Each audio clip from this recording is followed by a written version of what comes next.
우리가 구원의 그 믿음에 대해서 우리가 설명할 때 그 구원의 대상에 대해서 우리가 얘기를 하지요. 내가 어떤 대상을 믿고 있는가, 이게 중요합니다. 또 하나가 중요할 건 뭐냐면 구원의 확신이라는 것이죠. 그 구원의 대상인 것을 내가 정말로 믿고 있느냐, 내가 진짜 믿고 있느냐라는 그것이 바로 확신화가 할 수 있겠죠. 이 두 가지가 정확하게 작용이 돼야지만이 오늘 우리 가운데 구원의 기쁨을 누릴 수가 있거든요. 우리 구원을 지켜주는 그 대상에 대해서 정확하게 알고, 그래서 그것을 믿음으로, 또한 그것이 내가 정말로 믿고 있는가를 확인함으로 말미암아 기쁨을 누릴 수가 있는 것입니다. 이게 바로 이제 구원의 확신이라고 할 수 있겠는데요. 이 구원의 확신도 믿음이라고 할 수 있겠죠. 내가 진짜 믿고 있는가라는 거에 대해서 신뢰를 하는 것이죠. 그래서 소위 이게 믿음이라고 얘기할 때 이 구원의 확신에 대해서 많은 사람들이 그래, 나는 구원의 어떤 기쁨을 누리고 있는데 확신은 지금 현재 못 느끼고 있어 라고 인식하는 부분들이 있을 것이에요. 왜냐하면 자기 하는 행동을 보게 되면 도무지 하나님의 말씀대로 올바르게 순종하지 못할 때 이 확신에 대한 어떤 감이 떨어질 수밖에 없기 때문에 확신에 대한 어떤 확고한 믿음은 없을 때가 많이 있습니다. 믿음의 선배들도 굉장히 그런 경우들이 많이 있었거든요. 우리가 조엘 비키라고 이제 미국의 청교도 가장 위대한 신학자이십니다. 조엘 비키라고요. 이름을 한번 기억해 주시기 바랍니다. 우리가 루터, 칼빈 선생 이렇게 있잖아요. 그러니까 이 청교도 신학을 이 시대에 가장 논문이나 어떤 책을 가장 잘 쓰신 분이 이 조엘 비키 목사님이세요. 근데 이 목사님께서 뭘 연구했냐면 이 구원의 확신에 대해서 연구를 했거든요. 왜냐하면 자기 아버님이 목사이신데 목회를 굉장히 신실하게 잘 하셨던 분이세요. 자녀들에게도 성경 교리를 잘 가르쳤고 그리고 또한 그 믿음의 신실한 삶을 살아셨음에도 불구하고 이 구원의 확신에 대해서 굉장히 불안했다고 합니다. 그러니까 두려움이 늘 있었다는 것을 봤다는 것이죠.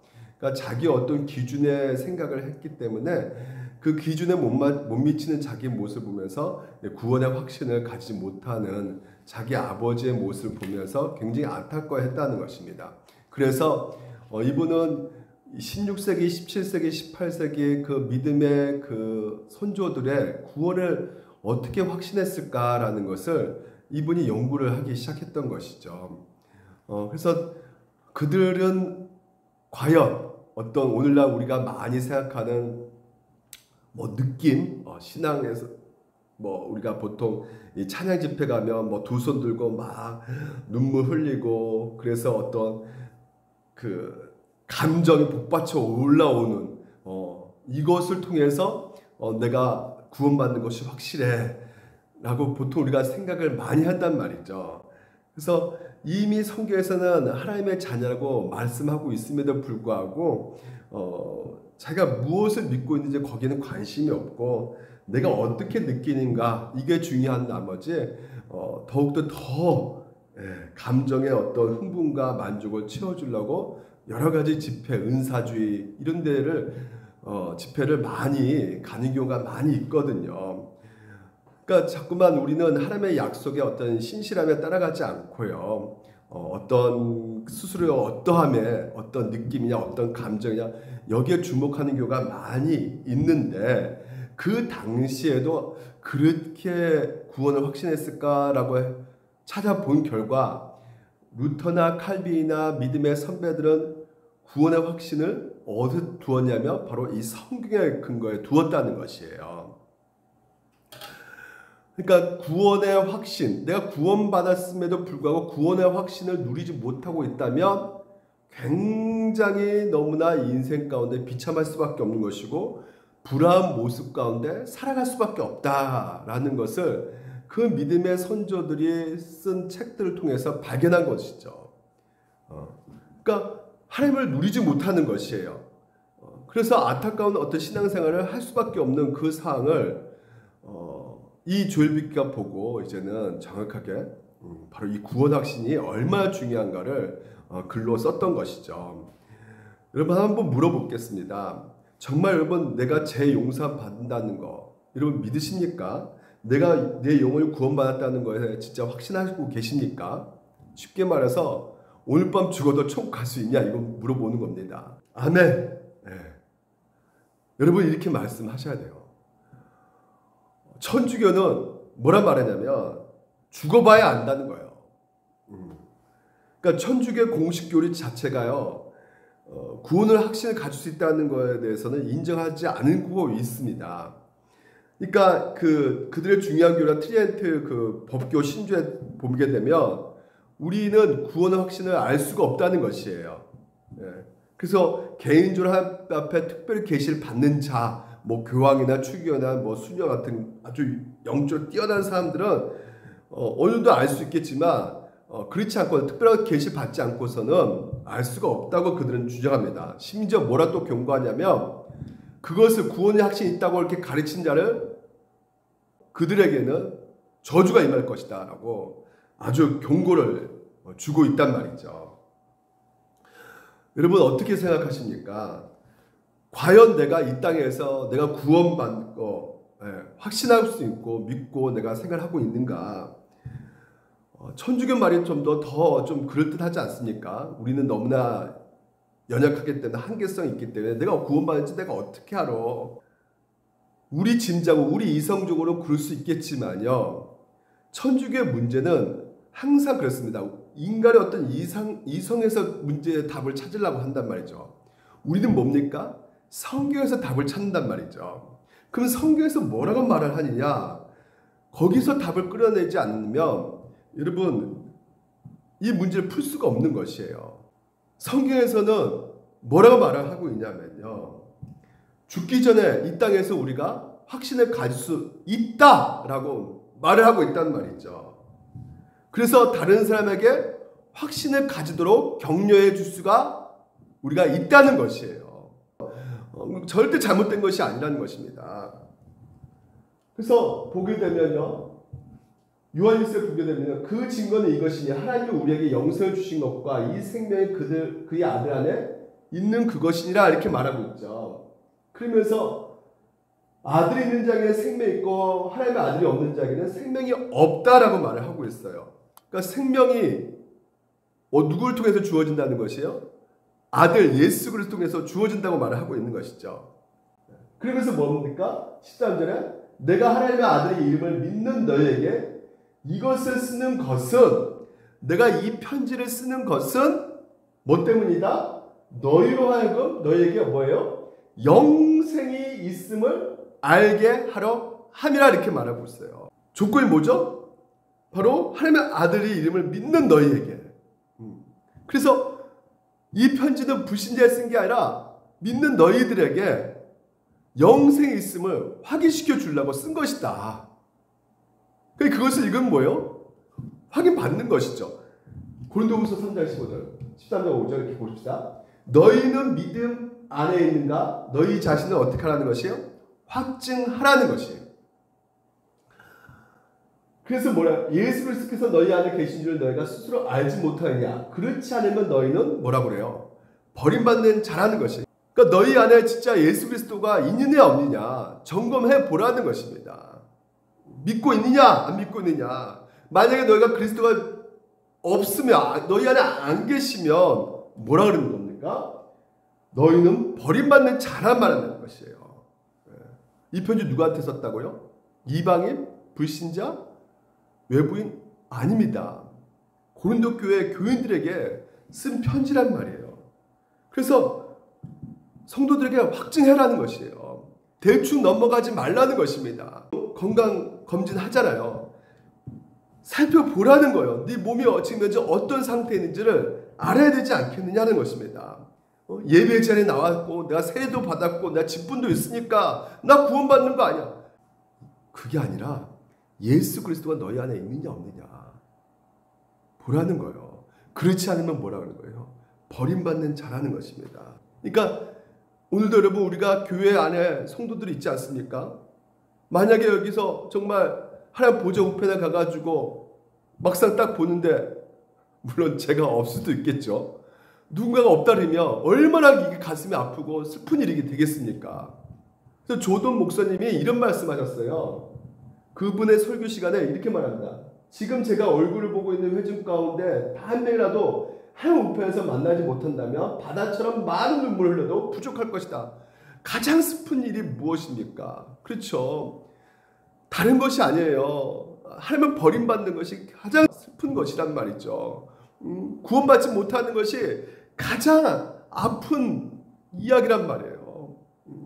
내가 가난하고 내가 지금 현재 돈도 없고 이게 슬픈 일이 아니라, 우리 대부분 그것이 슬프다고 생각하지만 예수 믿지 않아서 버림받는 것이 가장 인생 가운데 슬픈 것이다 라고 성경에서는 말을 하고 있는 것이죠. 그러니까 예수 믿지 않으면요, 무엇이 생길 수밖에 없는 거예요. 왜 슬플 수밖에, 염려가 생길 수밖에 없는 거예요. 그러니까 팀 켈러 목사님이요, 우리 안에 이 탐심에 대해서 오전에 말씀 나눴지만, 이 탐심에 대해 두 가지 관점을 얘기하는데, 돈을 너무나 사랑하는 것이고 첫 번째는, 두 번째는 돈에 대한 과다한 염려를 한다는 것이에요. 그러니까 돈을 사랑하고 돈을 많이 가지고 싶고 더 소유를 늘리고 더 높은 자리에 나의 모든 것을 다 거기에 맞춰서 중심으로 돌아가는 그 순간부터 우리 안에 이 탐심의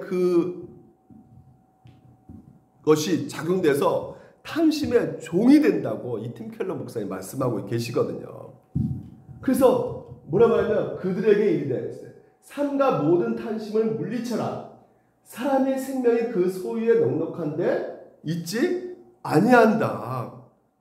우리의 생명이 소유에 넉넉한데, 여기 이 생명에는 여러 가지 포함되죠. 우리의 정서, 우리의 감정, 우리의 정신, 영적인 생명, 육적인 생명 다 포함되는 거예요. 여기에 있지 않다는 것이에요. 소유에 넉넉한 데 있지 않다는 말씀하고 있으면서 부자 이야기를 하고 있단 말이죠. 부자 이야기. 부자애가 아주 풍요한 소출을 얻습니다. 수확을 얻어요. 그래서 창고에 집어넣는데 너무나 많으니까 창고에 계속 집어넣는단 말이죠. 그러니까 너무나 꽉 차가지고요, 이제는 뭐라 말하냐면 평안히 씻고 먹고 마시고 즐거워하자. 이제 다 채워졌으니까 이제 좀 즐기자. 좀 편히 쉬어서 놀아보자. 근데 뭐라 말합니까? 소유에 다 채웠으니까, 넉넉하니까 이제는 좀 쉬자. 근데 예수님께서 뭐라 말해요? 어리석은 자야. 왜 어리석다고 말합니까? 풍요로운 것들이 누구 것이 되겠느냐? 왜요? 네 영혼은 오늘 밤 도로 찾으면 그것이 누구 것이 되겠느냐? 소유에 넉넉한 것이 너희를 자유롭고 편하게 만들어주지 않는다는 거예요. 그 생명을 담보하지 않는다는 것입니다. 그러니까 하나님의 자리에 그 소유의 넉넉함을 추구하는 마음을 더 높이 올려주고 있다면, 오히려 성경에서 뭐라 말해주고 있냐면 염려를 얘기하고 있어요. 그 다음에 구절에 염려는 그 키를 한 대라도 더 할 수 있겠느냐 하면서 백합화를 생각해보라. 솔로몬 받은 영광보다 더 아름다운 게 백합화인데 그것이 금방 시들어진다. 아구에 던져 드프가 갖게 된다는 것이에요. 그래서 뭐라 말합니까? 무엇을 먹을까? 무엇을 입을까? 염려하지 말라는 거예요. 왜? 과도하게 염려하게 되면 어떤 일이 벌어지니까 원망이 되고 불평이 나올 수밖에 없게 되기 때문에, 계속 우리가 원망 불평 살면 내 인생 망치게 되는 거거든요. 우리가 평생 우리가 부자가 안 될 수도 있어요. 평생 높은 자리에 뭐 대통령, 국회의원 안 될 수가 있습니다. 내 자손도 평생 그 뭐 높은 뭐 장관 자리에 올라가지 못할 수도 있어요. 하지만 왜 나는 그 자리에 못 올라갈까? 왜 나는 그것이 없을까? 왜 부와 명예를 얻을 수가 없을까? 거기에 걱정을 두고 우리가 늘상 살아간다면 그것 또한 뭡니까? 탐심이라는 것이에요, 여러분. 그래서 거기서 나오는 박탈감, 비교의식, 열등감, 자괴감. 그래서 하나님이 나를 사랑하는 것마저 의심하게 되고, 그래서 우리가 오전에 살펴본 것이 우리가 그 해결책은 뭡니까? 하나님의 선하심을 믿어야 된다는 것이에요. 하나님께서 나에게 가장 좋은 것을 주신 분이시라는 것을 확신해야 된다는 것입니다. 나에게서 제일 좋은 것을 주시는 분이시다. 오늘도 나에게 주신 그 아내, 자녀, 지금 현재 물질, 이것도 나에게 가장 좋은 걸 주신 것이다. 여러분, 하나님은 언제나 좋은 걸 주신 분이라는 것을 믿으십니까? 정말 맞아요? 네, 맞습니다. 이미 확정된 사실이에요. 뭘 통해서 보여줍니까? 자기 아들을 아끼지 아니하시고 우리 모든 삶에 위해서 내주니까 어찌 그 아들과 함께 모든 것을 우리에게 주시지 않겠느냐? 네. 여러분, 자녀가 뭘 요구할 때 더 주고 싶은 게 부모 마음 아니겠습니까? 마찬가지입니다. 하나님께서는요, 이미 여러분 가운데 여기서 아끼지 아니하시고는 뭐냐면 그 원뜻이 주저하지 않으신다는 것이에요. 망설이지 않으신다는 것입니다. 하나님께서는 다 주신다는 것이에요. 왜? 우리를 사랑하시기 때문에. 그 증거가 뭐예요? 아들을 주셨다는 거예요, 여러분. 아들을 우리 대신해서 내어주셨다는 것입니다. 십자가 우리에게 말해주고 있단 말이에요. 하나님께서는 그 아들을 통해서 이미 제일 좋은 것을 주셨기 때문에, 과거에 주셨기 때문에 현재도 마찬가지고 앞으로도 하나님께서는 계속 여러분에게 부어주실 것이란 말이에요. 이걸 확신해야지만이 다른 것 사람들 볼 때 사랑할 수가 있는 것이에요. 잘나고 잘 나가고 이런 것을 볼 때 시기하지 않고 부러워하지 않고요. 오히려 박수 쳐주고, 우리가 그렇게 할 수 있단 말입니다. 그러니까 이런 문제에 여러분 간단히 넘어가서는 안 되는 것이에요. 탐심이라는 것이요. 너희 안에 믿음이 있는지 확신해라. 점검해봐라. 정말 네 안에 그리스도가 있느냐? 그리스도로 너가 만족하느냐? 그리스도로 너가 충분하느냐?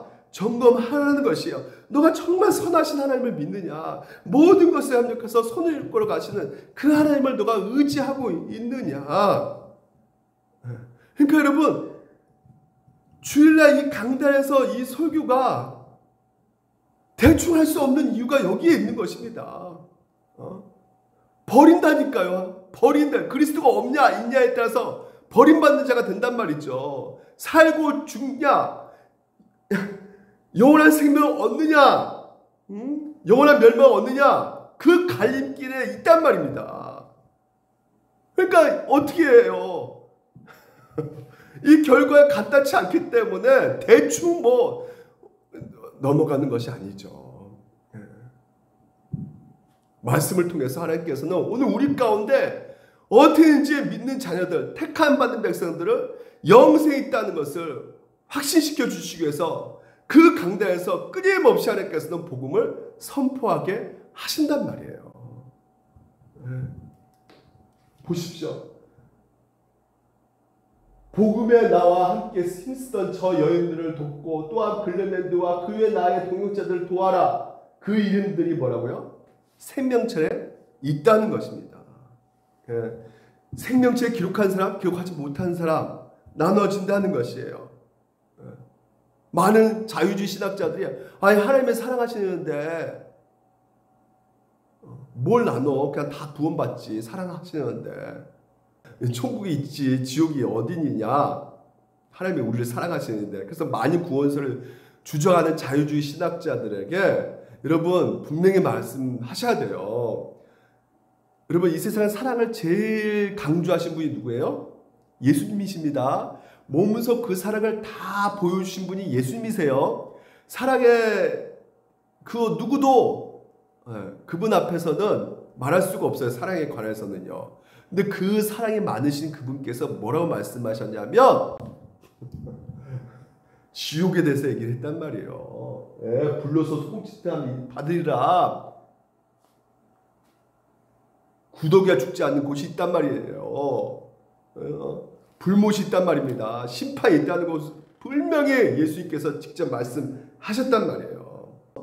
생명체 있느냐 없느냐 점검하라는 것입니다. 예수로서 있냐 없느냐 구원의 확신을 가질 수 있는 것이 오늘 여러분 성경에서 충분히 우리 가운데 뒷받침해주고 있다는 것입니다. 목사님 제가 형편이 없는데 불순종하고 있는데 이런 생명체 있는 거 맞을까요? 내가 진짜 이렇게 오늘 여러분 가운데 누가 계신다고요? 성령님이 계신다는 거예요. 성령께서 여러분을 돕고 계신다는 것이죠. 보십시오. 성령의 친히 우리 영과 더불어 우리가 하나님의 자녀인 것을 증언하시더니 구원의 확신이요. 이게 증거한다는 것은 계속 현재 진행하거든요. 그러니까 계속 그 일을 누가 하고 계시냐? 너는 하나님의 자녀야, 하나님의 백성이야. 확신시켜주고 있는 것이 내가 하는 것이 아니라 성령께서 오늘도 우리 가운데 말씀을 통해서 계속 심어주는 거란 말이죠. 마음을 열게 해준단 말이죠. 그러니까 우리의 공로가 아니란 말이에요. 우리 노력으로 되는 것이 아니란 말입니다. 결론적으로 우리 자꾸 뭔가 우리의 선행과 공로로 구원받는다고 말을 하고 있는 분들이 굉장히 많아서 거기에 우리가 유튜브나 이런 어떤 진짜 잘못된 가르침에 따라가면서 뭔가 내가 해야 되지 않느냐. 그래야지 내가 하나님께서 나를 도우실 것 같지 않는가라는 생각을 늘상 우리가 하는 경우가 많단 말이죠. 근데 여러분 만약에 내가 아주 하나님 앞에 잘하면 하나님께서 나를 구원시켜 주시고 근데 내가 잘 못하고 있어요. 내 행위 가운데 구원받았는지 안 받았는지 알 수가 있다면 여러분 그것만큼 불안한 것은 없습니다. 여러분 내가 좀 더 이렇게 잘 살 때는 구원받는 것 같지만 못 살 때가 더 많단 말이에요. 성경은 뭐라고 합니까? 믿음으로 말미암아 구원받았으니 이것은 너에게서 난 것이 아니라 하나님의 선물이라. 뭐라고요? 행위에서 난 것이 아니다라는 것이에요. 우리의 공로로 우리의 어떤 노력으로 제산받는 것이 아니다. 오직 예수를 통해서 그 은혜로 말미암아 우리가 구원받는 것이다. 네가 뭐 방언에서 구원을 확신 얻는 것도 아니고 네가 입신하니까 누가 구원받는 거야. 저는 예전에 그렇게 알았다니까요. 내가 방언하니까 내가 구원받는 거야. 내가 입신하니까 내가 구원받는 거야. 내가 뭔가 좀 이렇게 영적 환상을 보니까 내가 구원받는 거야. 이렇게 생각을 해왔단 말이죠. 성경을 모르니까. 그 잘못된 가르침에 따라가가지고요. 그러니까 막상 보니까 다른 종교도 다 방언하고 만민중앙교회, 하나님교회 정명소 다 방언하고 입신하고 다 이렇게 종교적 행위를 하고 있는데도 이단들이요. 그럼 저들도 다 구원받는 거 맞는가? 고민했다니까요. 제가. 구원파는 뭐라 그랬는데요? 몇 월 며칠 너 체험하고 있어? 몇 월 며칠 너 믿었는지? 그게 바로 구원받는 증거라는 거예요.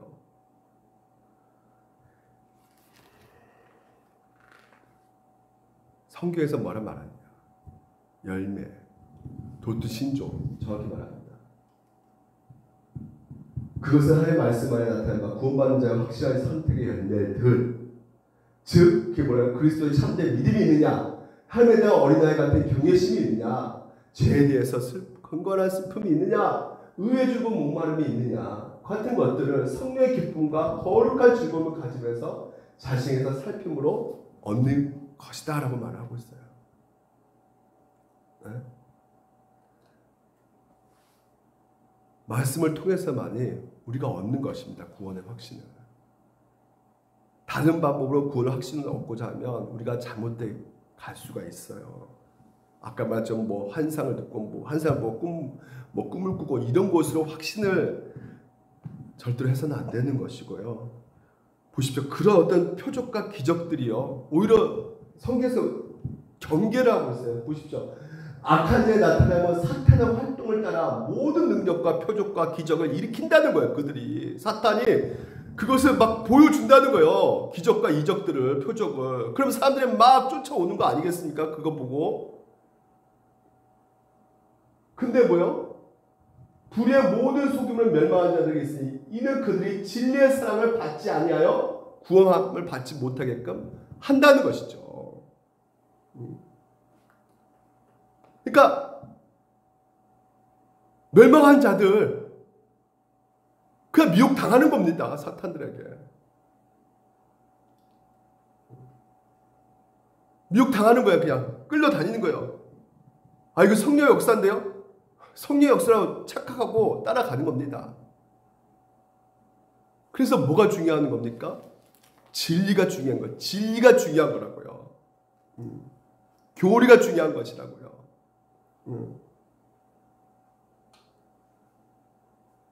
그러니까 그런 능력의 표적 기사가 저희 만민중앙교회는 누가 더 많이 나타나냐에 따라서 내가 환상을 꿈을 얼마큼 더 많이 꾸고 보고 지통 계시 음성 듣고 이것 따라서 계급이 있어요. 계급이.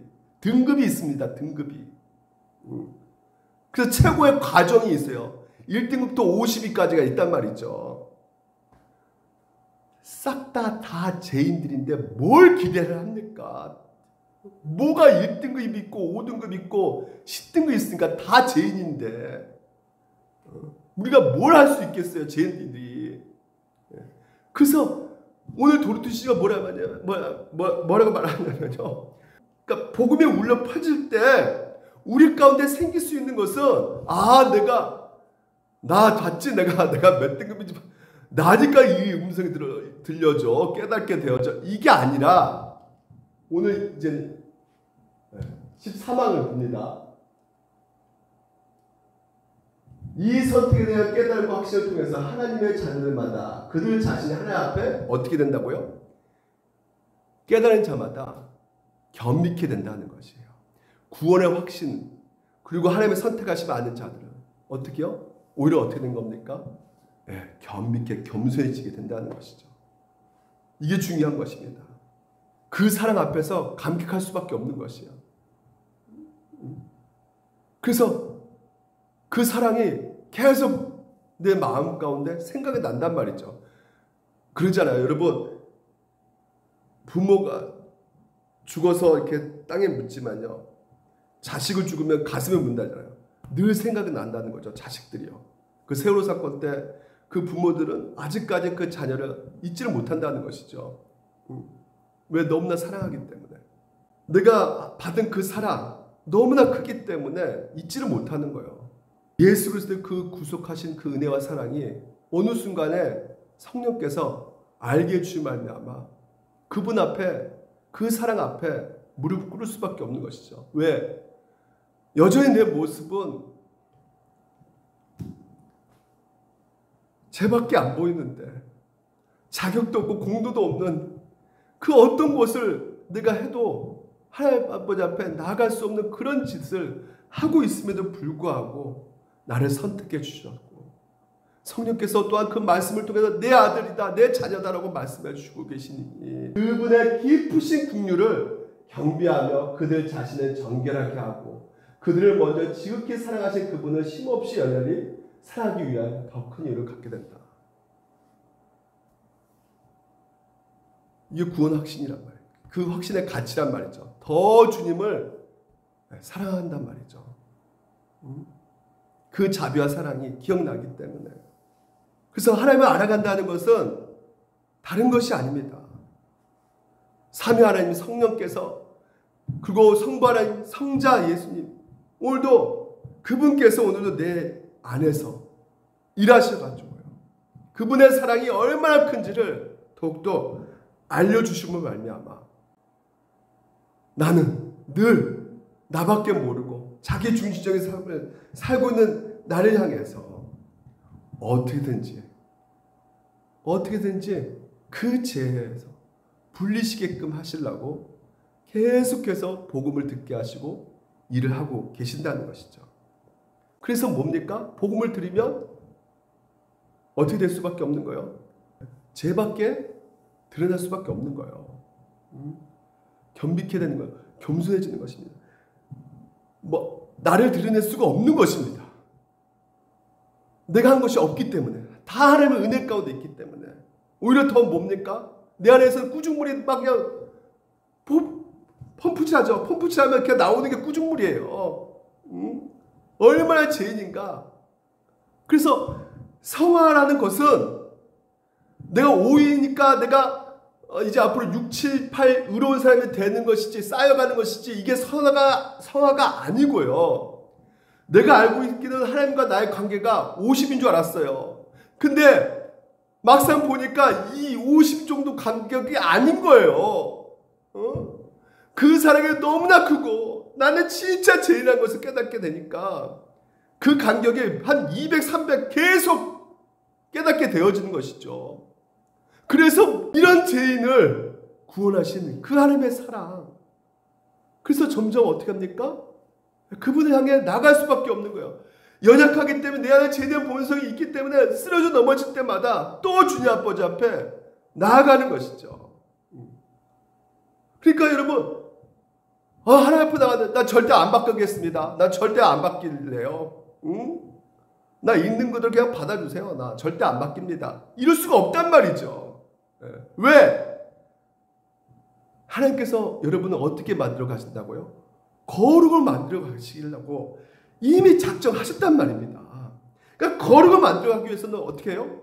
구분시켜야죠. 죄하고 구별되는 삶을 살게끔 하나님께서 만들어 가시려고 하신단 말이에요. 그래서 어떻게든지 그 죄로부터 나를 자유롭게 하시기 위해서 그 사랑을 계속해서 이 복음을 통해서 그 분리시키기 위해서 전해주고 있단 말입니다.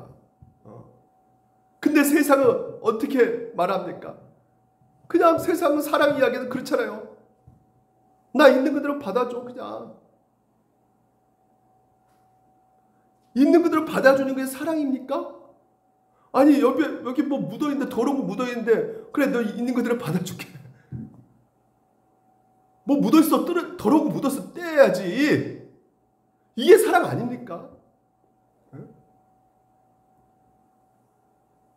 동서여자 그냥 하나님 동서여자 하나님 사랑하셔요. 그렇죠? 사랑하는데 하나님 나 있는 그대로 사랑해 주셔요. 그럴 수가 없단 말이죠. 하나님이 정말 그 사랑한다면 어떻게 합니까? 어떻게든지 어떻게요? 죄를 떼어놓기 위해서 하나님께서 일하실 수밖에 없는 것이에요. 어떻게 가만히 있을 수 있겠습니까? 하나님께서 그 죄를 보시는데 분리시키게끔 하시려고 한단 말이에요. 그럼에도 불구하고 어떻게 뭐 동생을 다 사랑한다, 사랑한다. 그러니까 뭐 주례도 동성애자 주례도 쓸 수도 있지 뭐 그리고 뭐 동성애자 목사도 만들 수가 있지 뭐 목사 될 수 있지 이렇게 말을 하지만 하나님께서는 분명히 말씀하고 있습니다. 거룩이에요. 죄에서 분리시키는 거예요. 그건 죄란 말이죠. 근데 인간 뭡니까? 죄에서 이 죄를 분리시키기를 굉장히 싫어한단 말이에요. 우리는 본성상 우리 가운데 말씀하고 계시는 것이에요. 주를 향해 이 소망을 가진 자마다 그의 깨끗하심과 같이 자기를 깨끗하게 하느니라. 소망 가진 자 어떻다는 것이에요? 예수 그리스도가 나를 깨끗하게 하셨으니까 나 또한 뭡니까? 가만히 있지 않는 것입니다. 깨끗함, 거룩으로 그냥 있는 그대로 가는 것이 아니라 거룩으로 죄와 싸움의 길로 걸어가는 것이란 말이에요. 탐심? 싸우러 가는 겁니다. 내 안에서 그것이 있기 때문에. 왜요? 하나님이 우리를 사랑하시는 사랑을 우리가 알고 믿었노니 하나님은 사랑이시라. 사랑 안에 거하는 자는 하나님 안에 거하고 하나님도 그 안에 거하시냐. 우리를 사랑하셔서 우리 안에 거하시는데 하나님께서 여러분을 가만히 두시겠습니까? 어떻게 그 죄를 떨어뜨리기 위해서 분리시키기 위해서 일을 하신단 말이에요. 그러니까 여러분 이 선택하심, 이 구원하심이 결코 우리를 방종으로 이끌 수가 없는 것이에요. 오히려 뭡니까? 하면 그 선택하심 내가 뭐길래 그래서 우리는 늘 어떤 마음이 들 수밖에 오라 공고한 자 죄와 사망에서 바보에서 누가 나를 건져내랴? 주님밖에 없는 것이에요. 그러니까 주님께 더 가까이 나갈 수밖에 없는 것입니다. 여러분 할데베르크 다시 한번 볼게요. 이 교류는 사람들을 선한 일에 무관심하고 사악하게 만들지 않습니까?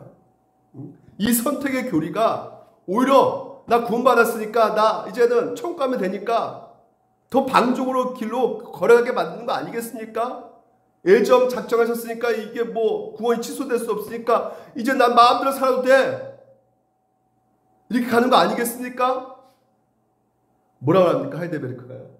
그렇지 않다는 거예요. 왜냐하면 참된 신앙으로 그리스도께 접붙임받은 사람들은 하나님이 우리 안에 거하기 때문에 어떻다는 거예요? 감사의 열매를 맺지 않을 수 없기 때문이라는 것이에요. 가만히 있지 못한다는 것이에요. 열매를 안 맺을 수가 없다는 것입니다. 도르트 신조 마지막 이렇게 말합니다. 이 선택교류와 이 교류에 대한 숙고함이 하나님의 계명을 순종함에 있어서 그들을 나태하게 만들지 않는다는 거예요. 방종으로 이끌지 않는다는 것입니다. 거짓된 평안 가져온다는 것은 전혀 사실이 아니라는 거예요. 그러니까 육적인 어떤 평안 분명하게 말을 하고 있는 것입니다. 아내가